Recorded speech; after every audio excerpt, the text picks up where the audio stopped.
Cuando uno le pregunta a los católicos, ellos le responden a usted esto. ¿Usted por qué está diciendo esto? Uy, señor, Santa María, uy, señor.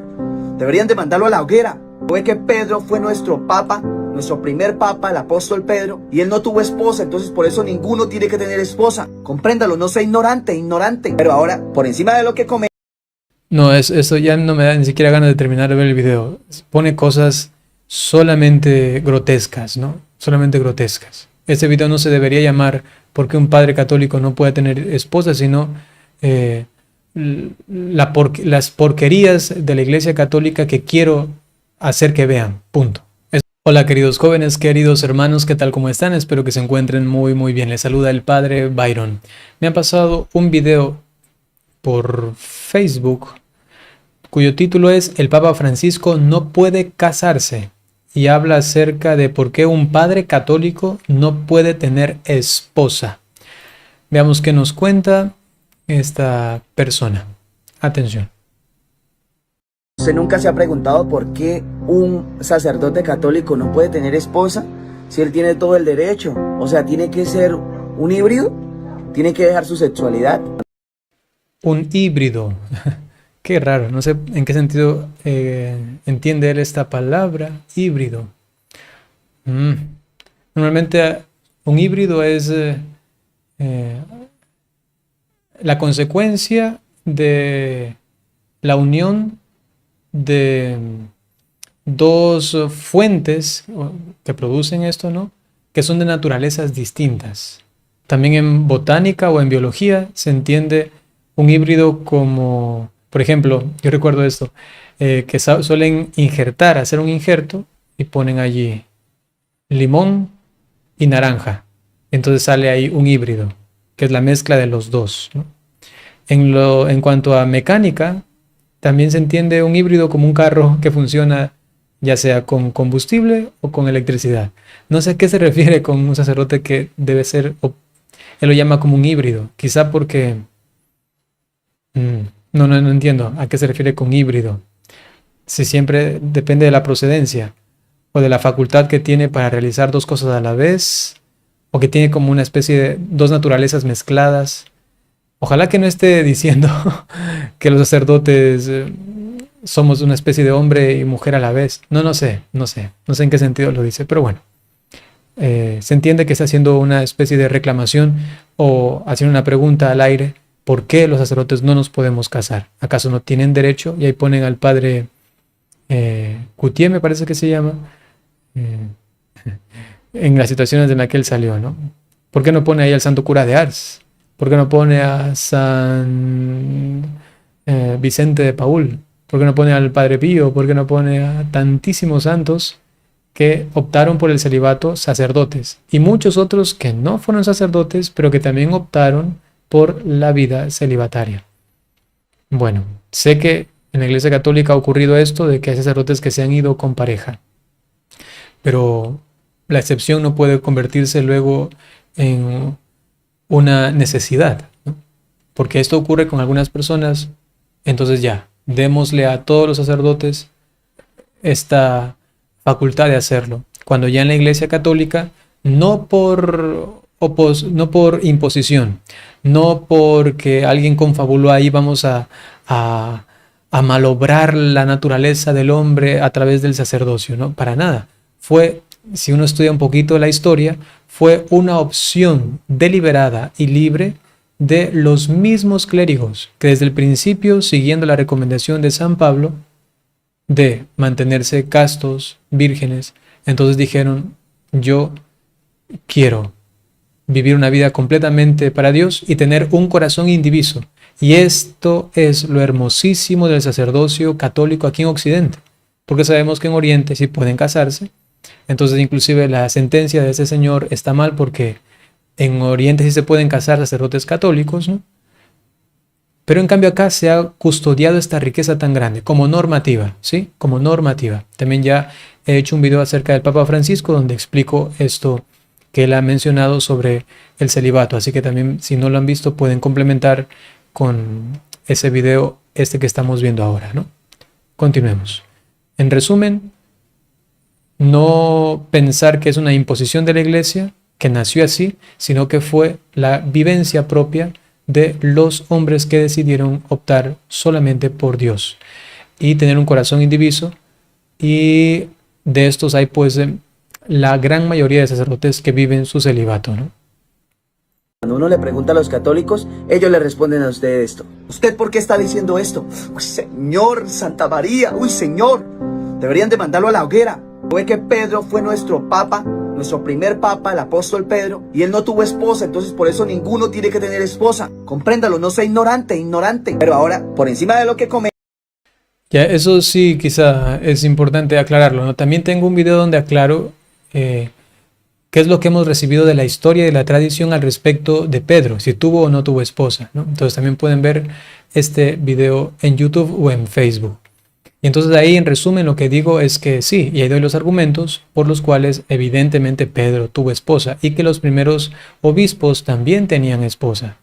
Sin embargo, luego digo, en este desarrollo de la espiritualidad y de la unión con Cristo, pues optaban ya por no tener esposa, ¿no? Vamos a mostrar cuál es la realidad. Antes del siglo X, debido a que muchos de los sacerdotes podían tener esposa, porque las podían tener, y estos tenían Ahí es importante que él lo mencione, pero no lo hace, quizá porque no lo conoce, que para el siglo X ya la corriente del celibato, esa espiritualidad celibataria era muy grande. Entonces, luego decir que no había el celibato hasta el siglo X, siglo XI, esto no es correcto. Todavía no estaba postulado como una norma general para toda la iglesia y de manera radical con la cual no se pudiese acceder al sacerdocio. Sin embargo, ya se vivía eso tremendamente, ¿no? ¿Qué cosas? Ahí es cuando da un poquito de insatisfacción, ¿no? Porque no dicen toda la historia completa, ¿no? algunos hijos, estos tenían que compartir aquellos dineros que ingresaban por medio de las ofrendas y los diezmos con sus hijos y con sus esposas. Pero esto no era algo positivo para los papas que estaban en Roma, puesto que no entraba mucho dinero a sus arcas. También a que muchos padres o sacerdotes decidían como tal dejar de ejercer el sacerdocio, pero también quedaba con ellos algo de dinero de lo cual ellos recogían. Entonces, ya aquí también eso me da un poquito de pena, ¿no? Que la causa que él encuentra, y como si fuera, digamos, la principal inclusive, ¿no? Es algo negativo. El celibato por algo negativo. Y esto sencillamente no. Que quizá alguien pensó en eso, podría ser lo que le está mencionando. Pero hay que ser honestos y sobre todo hablar con la verdad. Y es que primero, esto fue una vivencia. Esto fue una vivencia deliberada, libre, una opción del sacerdote católico. Y esta es la verdadera razón. Esa es la verdadera causa. Lo otro, pues eso ya es rebuscar y decir, quizá también por esto de aquí y acá. No, eso da insatisfacción, ¿no? Qué pena. entre los mandatos de los papas León IX y Gregorio VII, entre el siglo X y el siglo XI se institucionaliza el celibato sacerdotal como un voto para decir que si alguien quería ser sacerdote no podía tener esposa. Algo que está fuera de la Biblia, porque el apóstol Pedro, los hermanos de Jesús, el único que no tuvo esposa fue el apóstol Pablo, pero él dijo, el que tenga que casarse, cásese para que no se queme. Y esto tuvo repercusiones. Hay una pequeña cosita, no se puede aseverar que todos tuvieron esposas menos Pablo, ¿no? Porque de los otros no se dice nada. Y no porque no se diga nada, uno saca por conclusión, tuvieron esposas, ¿no? Pero es un detalle, ¿no? No es importante. Sin embargo, recalcar esto, que aun cuando en el principio sí se podía tener una esposa, sin embargo, en el desarrollo histórico eso se va viendo como una opción, ¿no? Del propio sacerdote, del obispo, ¿no? Y qué pena, ¿no? Que ahora él presente esta imagen, el sacerdote de no sé cuánto, que abusó. Ya, sacar los peores ejemplos. Uno también podría ir a rebuscar en toda la cochinada que hay en ambientes evangélicos, ¿no? Que también hay esa cochinada, lamentablemente, en un ambiente católico, ¿no? Por ahí algún sacerdote, por acá, ha sucedido. Imagínate una sociedad de tantos miembros, la Iglesia Católica, que tiene millones de miembros, pues por supuesto, lamentablemente, habrán algunos que se han desviado. Y lo deshonesto de esto es que se tome los peores representantes, ¿no? Repito, ¿por qué no habla de un cura de Ars? Solo por ejemplo, ¿no? Y esto no es justo, no es justo que para hablar supuestamente de la verdad tome datos tan sesgados. Si va a hablar de una cosa mala, también hable de las cosas buenas, para que haya una verdad objetiva y no solamente una visión que uno quiere mostrar. La podredumbre, pero también la riqueza, la maravillosa expresión del celibato sacerdotal en la iglesia, ¿no? Y que por los malos no podemos ahora decir ya todo es malo, ¿no? Son unos contados, lamentablemente, que han hecho quedar mal. Pero ¿por qué no mirar a los buenos, a los santos? Claro que sí, muchísimas repercusiones. La muestra de muchísimos sacerdotes pedófilos, pedrastas, más de esos sacerdotes que tenían esposas a las escondidas. ¿Sabe por qué? Porque tenían que tener supuestamente ese don de contingencia, cuando muchos no. Don de contingencia. Continencia, ¿no? Contingencia es otra cosa. Bueno, continencia. Y él intuye de su pensamiento entonces que, bueno, la solución para que no se sea infiel con una mujer es que tenga una esposa. Pero eso no es verdad. El problema no está en si tengo o no tengo esposa. El problema está es que si soy capaz o no de ser fiel a la opción que tengo a la una de ser célibe, sin esposa, o de tener esposa y serle fiel a ella.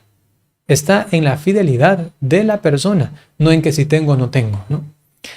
San Pablo mismo dice, pues el que sea capaz, que lo asuma, y el que no, pues que no lo haga. Y para muestra eso es un botón.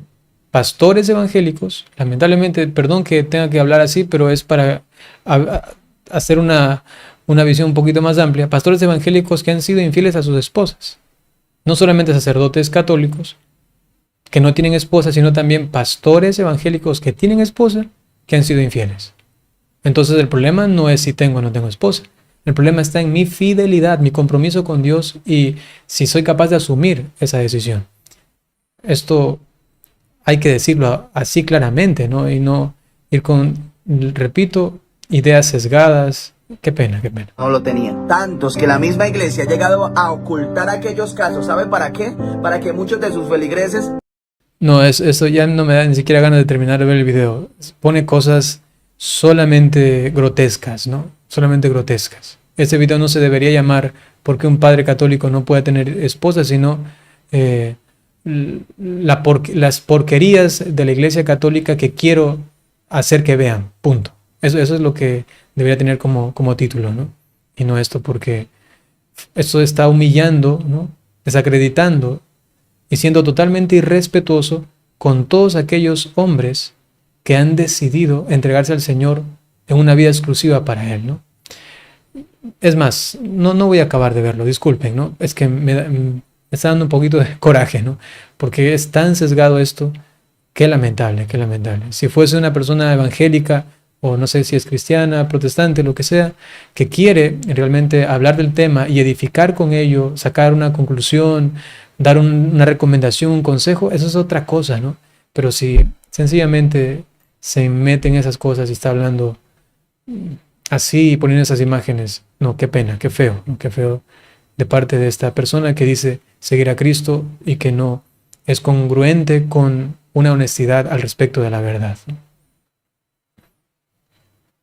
Bien, queridos hermanos, sencillamente vamos a llegar hasta aquí. Permítanme darles la bendición y pues eso que nos sirva para todo, para todo. No nos polaricemos, no seamos deshonestos e intentemos ver cualquier situación en la amplitud que requiere esta, para no tener ideas sesgadas, sino que buscar realmente, si hay una situación problemática, una solución. O sea, imagínense que para considerar a una persona solamente nos basamos en el pecado que cometió. Entonces, te declaro la persona más aborrecible, porque eres amiga del pecado, eres hija del pecado, eres madre del pecado, eres amigo del pecado, ¿no? Entonces, ¿por qué? Porque me fijo solamente en tu pecado. Un momento, tranquilo, ¿no? Hasta que no veas a la situación, a la persona íntegramente, no tendrás una concepción objetiva de ella. Es lo que hizo Jesús. Si Jesús solamente se quedaba mirándonos pecadores, pecado, pecado, pecado, pecado, cochino, feo, ¿no? Él miraba el bien que había en nosotros, a tal punto de que confiaba en nosotros. Nos ha dado talentos. Ahora, yo confío en ti. Sé que has pecado, pero te he visto en tu totalidad. Te he dado talentos. Ahora, saca fruto. Confío en ti. Eso es una cosa muy distinta, ¿no? Bien, sencillamente miremos las cosas objetivamente, analicémoslas con justicia, con misericordia, con compasión, con radicalidad, y luego pues se tienen que tomar decisiones, dar consejos, recomendaciones, alejarse, acercarse, pues Dios nos ha dado también la capacidad de discernir sobre ellas, pero quedarnos solamente en una cosita, esto es muy deshonesto. Permítanme darles la bendición. El Señor esté con ustedes.